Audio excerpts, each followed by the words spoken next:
The Department of Homeland Security made an announcement that flew a little under the radar yesterday, but really stuck with me. The Department of Homeland Security said it will conduct a, quote, internal review to address the threat of domestic violent extremism within the Department of Homeland Security. So DHS, which includes organizations like Customs and Border Protection, CBP, the Coast Guard, Secret Service, is concerned about violent extremism inside its own department, apparently. Now, there have been some overt signs of extremism over the years, including a Border Patrol Facebook group with over 9,000 members where agents joked about migrant deaths and shared derogatory comments about Latina lawmakers. And then earlier this year, DHS confirmed that an American neo-Nazi terror leader who's now based in Russia, he founded a group called The Base, which is based on Al-Qaeda, which means the base in Arabic, that he was employed by the department from 2004 to 2006. In an interview with the New York Times, DHS Secretary Alejandro Mayorkas declined to say how many active members of his department had been identified as taking part in the Capitol riot, citing continuing investigations. That's a decline to answer that, I don't know, raises some questions for me about what led to this investigation and what is going on in that department.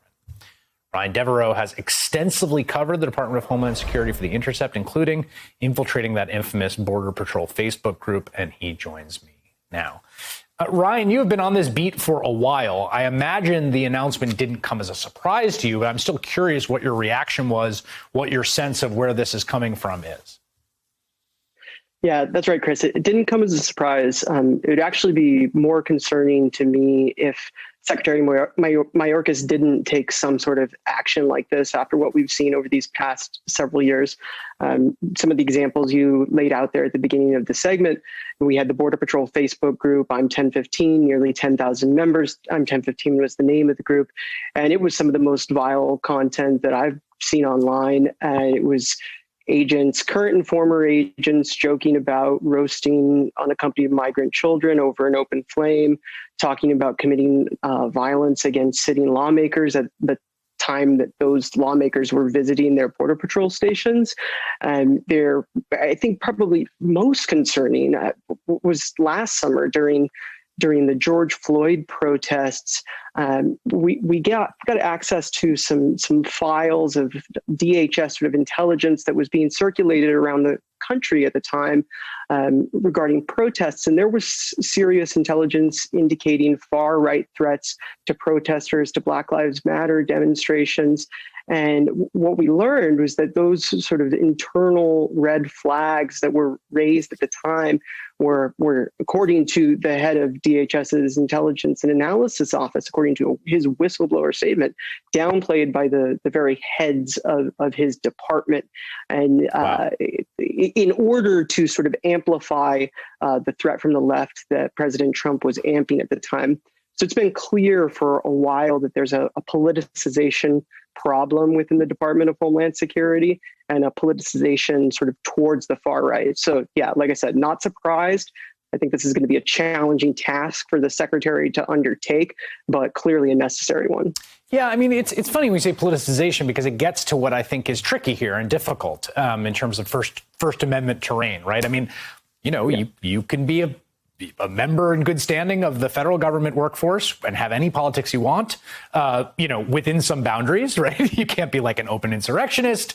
You have to pledge you're not a communist. I think that still exists. But, you don't want to create a condition in which, like, essentially there's a political test for office, and you don't want to attack people's First Amendment protected freedoms to express what they have and have whatever views. At the same time, what feels like a kind of process of radicalization we've seen, particularly in CBP and the way that they've put out statements and the way that their union supported Trump, feels pretty worrying.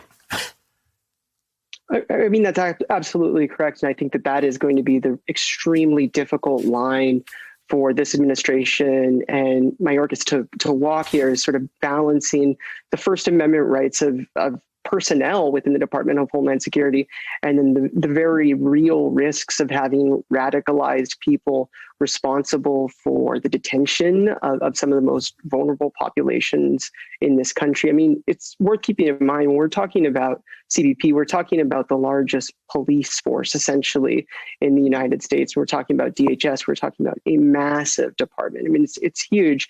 And, these folks are not only responsible for border and immigration enforcement, they also disseminate law enforcement intelligence to local law enforcement around the country, so that they're helping to shape how cops on the ground are seeing protesters, how they're seeing threats in their community. And they're, of course, responsible for national security matters. So yes, while it's really important to keep in mind the First Amendment issues here, we also have to keep in mind the fact that this is a frontline law enforcement and national security agency. And it is critically important that it's not infiltrated by, for example, the leader of a neo-Nazi organization, like you talked about at the top of this segment. Yeah, and I should say that line. Now, I don't want to read too much into Mayorkas declining to answer that question. And we know that a Trump administration official from the State Department was among those arrested in the Capitol. There have been, I believe, I think at least a dozen and more law enforcement, local police of various stripes who have been arrested as well. An ex-NYPD officer who had allegedly attacked a cop. But Mayorkas saying he wouldn't answer this question if anyone DHS was there was striking to me, that he didn't just say the answer. Right. And it's important to keep in mind. So we did this, deep dive investigation into the Border Patrol Facebook group, but this is only one investigation among many in which a journalist has found themselves in the secret social media group belonging to some segment of law enforcement, in which terrible sort of really hard right things are being shared in what these individuals think is a safe space. So there is an issue with law enforcement of this sort of stuff percolating below the surface. And I think that it's important to address it. And, I think it's about time for the Department of Homeland Security to take this seriously. It's worth keeping in mind that in 2009, an intelligence analyst in this department warned of a sort of emerging far-right threat in response to the election of the first Black president.